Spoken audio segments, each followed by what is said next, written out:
Jeu ou caricatural. 2 Dalmatiens sont morts empoisonnés, les maîtres sont aux abois, expulsion musclée d'un passager victime de surréservation sur son vol et des meurtriers libérés en raison des délais de la justice.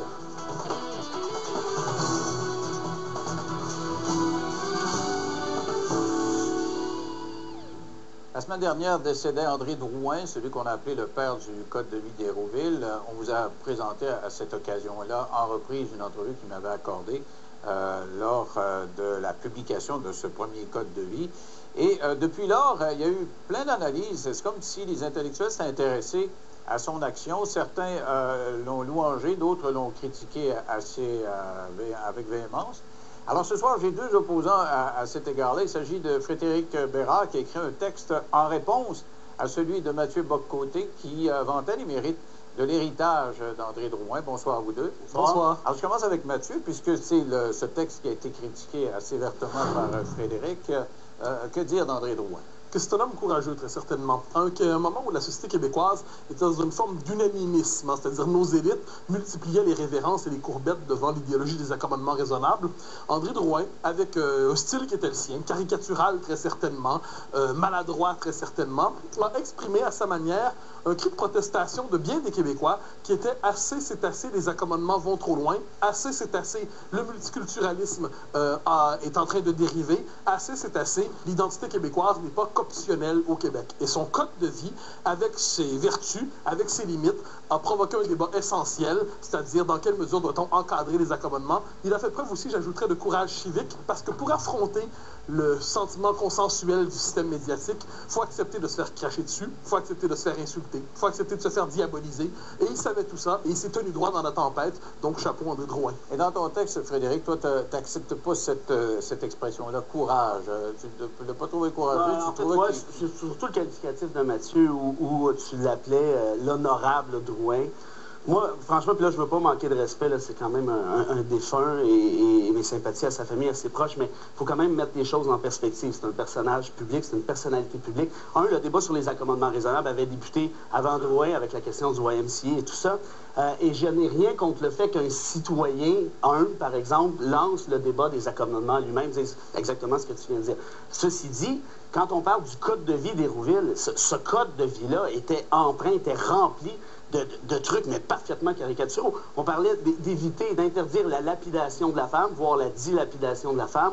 On parlait d'interdire de brûler des femmes. On parlait d'excision du clitoris en même temps, comme s'il pouvait se passer quoi que ce soit de ce genre-là à Hérouville, ce qui était parfaitement farfelu. Comme si ce genre de truc-là existait au Québec, ce qui était aussi farfelu. Jamais on a été capable de démontrer que ça existait dans un premier temps. Et moi, je ne blâme pas tant Drouin, le citoyen qui crie à l'aide, qui crie « faites quelque chose », je blâme beaucoup plus les médias qui sont servis de ce code-là, qui l'ont monté en épingle, qui en ont fait un personnage public, qui ont lancé un débat de société basé sur des fonds, sur des formules, sur des fonds, sur un fondement qui n'existait tout simplement pas, et on en parle encore. Alors, c'est là où vous n'êtes pas d'accord, parce que Mathieu, toi, tu penses qu'il y avait matière à débat. Lui, il dit, oui, c'est juste...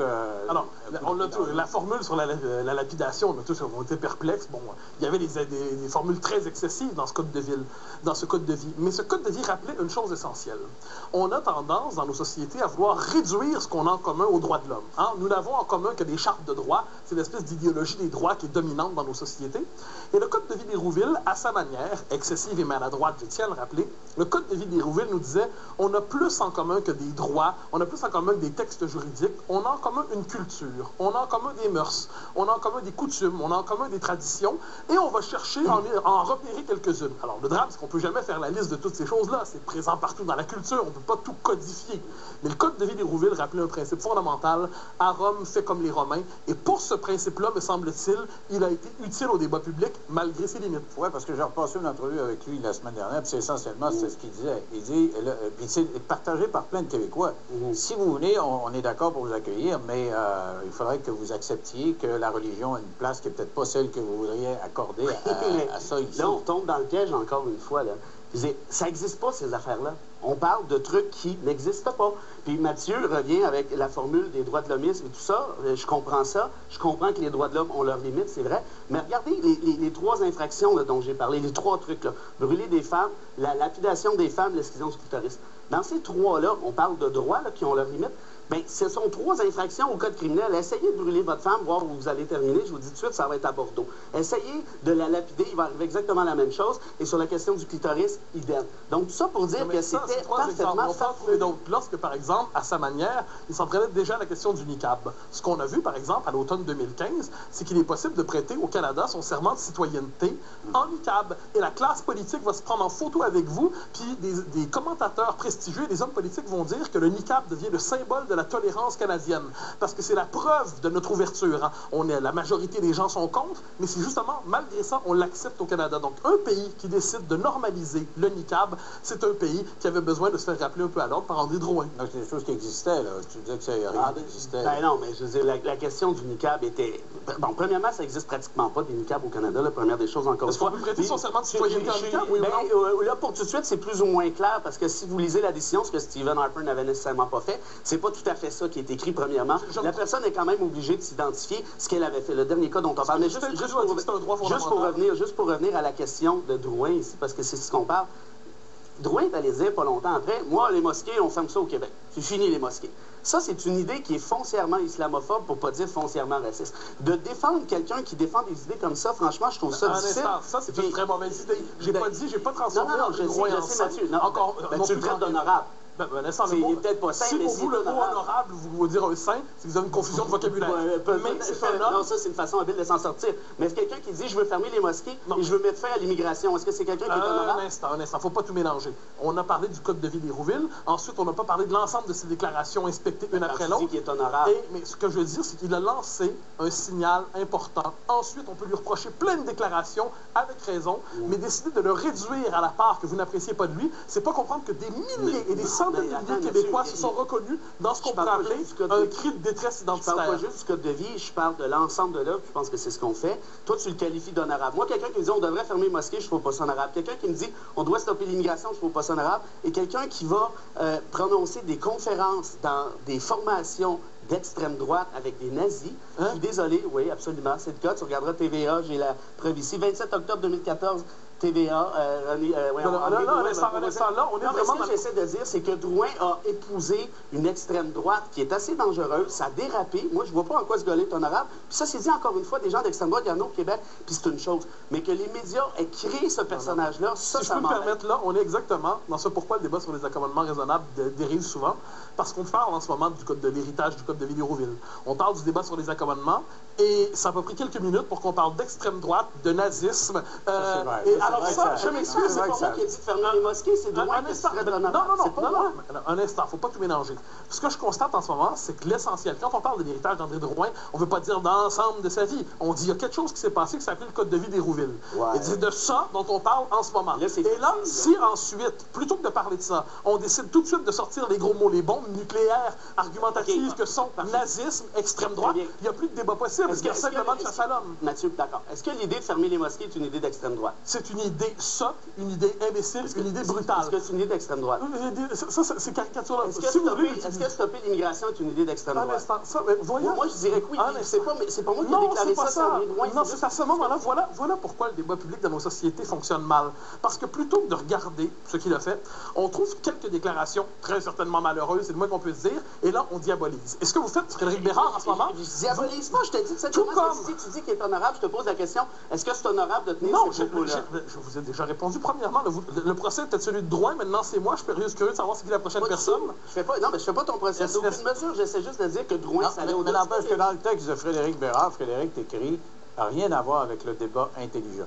Tu dis plus qu'il n'est pas honorable, sûrement en question son intelligence. En fait, le truc qu'il a soulevé lui-même en disant faut éviter de brûler, il faut interdire de brûler sa femme, de lapider ou de dilapider sa femme. Pour moi, c'est pas un débat intelligent. C'est pour faire peur aux gens. Et je suis d'accord avec toi là-dessus. Je veux juste terminer là-dessus. Je suis d'accord qu'on peut jaser d'accommodement raisonnable de manière intelligente, mais c'est justement ça le problème. C'est que Drouin n'a pas soulevé le débat de manière intelligente et les médias ont embarqué là-dessus. Si on veut réserver la parole publique à ceux qui maîtrisent déjà tous les codes de la communication, si on veut réserver la parole publique à ceux qui savent déjà exactement comment s'exprimer à la manière d'un communiqué de presse rédigé par une firme de communication, qu'on le dise. Si on veut inviter dans le débat public des gens qui ne sont pas des spécialistes de la parole publique, des gens qui ont des maladresses, des gens qui ont une culture quelquefois approximative, et on veut néanmoins les entendre dans le débat public en se disant que ce n'est pas qu'une affaire d'experts, eh bien, il faut accepter que quelquefois, ça vienne avec un côté explosif et brouillon. À ce moment-là, je vais ajouter autre chose. Dans un documentaire tourné sur lui-même, André Drouin, un documentaire de Radcan, si je ne me trompe pas, il admet,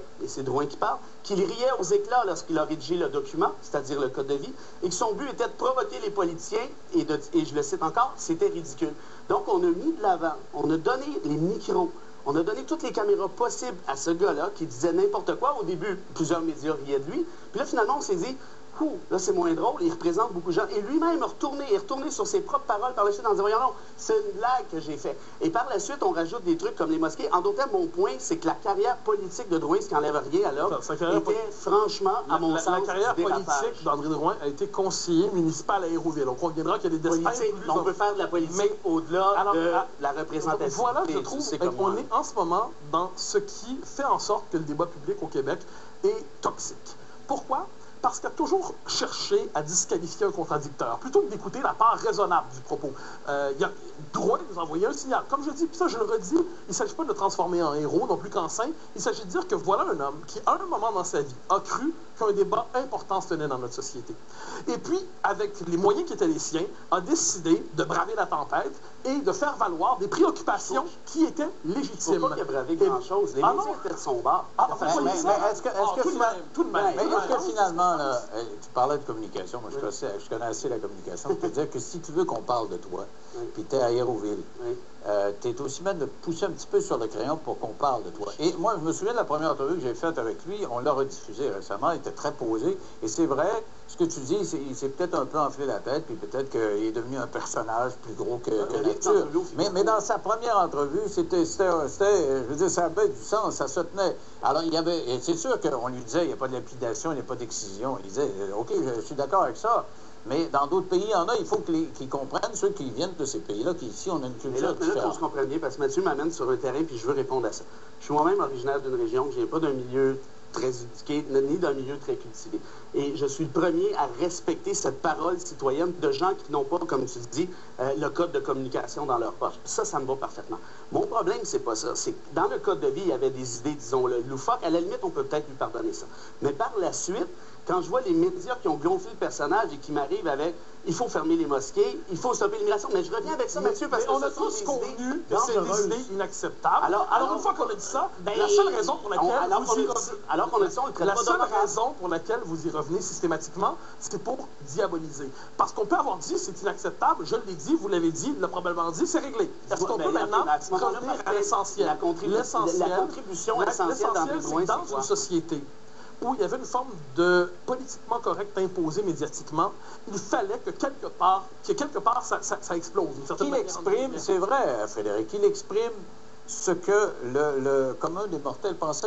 Comme dit monsieur, il y a quand même une élite médiatique. C'était d'un côté ou de l'autre. Moi, je fais de la tribune téléphonique et je peux te dire que ce qu'il disait correspond à une importance.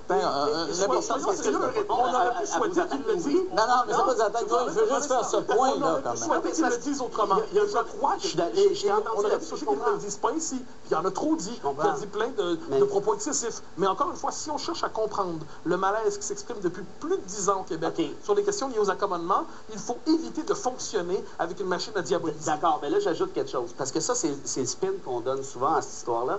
André Drouin, je suis désolé, mais ne représentait pas le peuple québécois. André Drouin n'est pas un représentant du peuple québécois. André Drouin ne représente rien, sinon des gens qui pensent comme lui. Je viens moi-même d'une famille. Oui puis non. Parce qu'il n'y a personne, moi, mes grands-parents, là, ils ont une 2e puis une 5e année. Il n'y a jamais personne qui pensait que la lapidation de la femme, ça se pouvait. Ni de brûler des femmes, ni le fait que fermer des mosquées, c'est une bonne idée, ni le fait que stopper l'immigration, c'est une bonne idée. Il n'y a personne dans ma famille proche qui pensait ce truc-là. Mais penses-tu qu'il le pensait, lui, André Drouin? Penses-tu qu'il n'a pas plutôt dit pour que des gars comme toi réagissent très fortement et que ça fasse ce débat? Non, mais c'est parce que tu me dis qu'il a ri dans le documentaire. Là, il a dit, OK, on a fait de la provocation, mais il était peut-être conscient davantage que ce que tu peux penser. S'il a fait ça de manière parfaitement consciente, s'il a fait ça sciemment, et que les médias ont embarqué, là, on va blâmer les OK. médias. Alors, d'un autre côté, Mathieu, est-ce que le glorifier, c'est quand même... Est-ce que ça vaut vraiment la peine? Est-ce qu'il en vaut le coup? Je ne pense pas qu'il faut le glorifier. Je pense que cet homme, parce qu'il faut comprendre, pendant 10 ans, il a été insulté régulièrement, humilié à bien des égards. Donc, au moment de sa mort, me semble-t-il qu'il était nécessaire de rappeler que malgré tout ce qu'on pouvait lui reprocher, il aurait eu une contribution légitime à notre société. Donc, je ne le transformais pas en héros, loin de là. Je ne chantais pas sa gloire, loin de là. Je disais simplement, voilà un homme qui méritait quand même qu'on le respecte, parce que malgré tout, il aura fait une contribution qui n'était pas sans valeur à notre société. Je ne crois pas que ce soit excessif comme propos. Une contribution intelligente. Une contribution pittoresque, quelquefois, une contribution nécessaire malgré ses limites. Moi, honnêtement, je n'avais pas idée d'écrire là-dessus. Et quand j'ai lu Mathieu, où j'ai accroché clairement, c'est le terme honorable. Et au-delà de ça, puis Vous le réservez au juge? Non, pas du tout. Et je me répète un peu. Alors, OK, enlève honorable. Il a parlé de courage. Est-ce que tu lui reconnais du courage, André Drouin? Donc, de dénoncer la lapidation de la femme, puis de vouloir former des dossiers. Non, non, c'est la lapidation. Ben non, mais c'est ça, c'est pas moi qui l'ai écrit, c'est de ça dont on parle. C'est son code de vie, c'est pas lié. Est-ce qu'il a parlé que de lapidation? La morale de l'histoire ici, Denis, à mon sens, c'est que les médias doivent se méfier de monter en épingle des personnages qui ne le méritent peut-être pas, tout simplement. Je ne suis pas sûr que c'est un personnage comme l'idée. C'est-à-dire que à l'époque, il y avait un bouillonnement d'idées à la grandeur de la province. C'était avant la Bouchard-Taylor. Et c'était comme une soupape qui permettait à une idée précise de s'exprimer. Ce malaise devait trouver un porte-parole. On aurait pu souhaiter que ce malaise s'exprime par un autre porte-parole, je n'en doute pas. Mais la société, vous savez, les débats dans une société, c'est pas simplement entre des individus parfumés et respectables et cravatés. Il y a quelquefois des individus qui portent quelque chose d'autre. C'est de la même manière avec Rambo Gauthier, je peux me permettre. On peut penser que Rambo Gauthier, il y a beaucoup d'excès. On peut se dire qu'il y a des propos franchement condamnables. Parfait. Mais on peut aussi chercher à comprendre pourquoi tant de gens se reconnaissent en lui. Rambo est honorable? On verra. On verra à sa mort. Mais ce qui est certain, c'est qu'on... J'attends de lire Mathieu là-dessus. Je pense qu'on doit chercher... Est-ce que Nadeau Dubois? Nadeau Dubois, c'est un homme parfaitement honorable malgré on est d'accord. Malgré les désaccords nombreux. Pour une fois qu'on est d'accord, on va arrêter cela. Alors, ton livre, justement, Frédéric, Charte canadienne et droits linguistiques pour en finir avec les mythes. Donc, toi, tu dis que le mythe que le fédéral s'en prend toujours au français, c'est un peu... Oui, c'est surtout dire que la Cour suprême, contrairement à ce qu'on a dit, jumelé à la Charte canadienne, n'a pas fait couler le fait français au Québec et a plutôt aidé le fait français à l'extérieur. Et Mathieu, le nouveau régime, tu m'en avais parlé un peu, c'est... Alors, en fait, c'est comment, au nom de la démocratie aujourd'hui, on déconstruit la démocratie, comment, au nom de l'émancipation de l'être humain, on déconstruit les assises sans lesquelles l'être humain est condamné à la sécheresse existentielle. Merci à vous deux d'avoir participé à l'émission. On dit souvent du choc des idées jaillit la lumière. Au retour, 2 Dalmatiens morts et empoisonnés, littéralement. Mais enfin, c'est ce que les maîtres pensent. Ce n'est pas encore...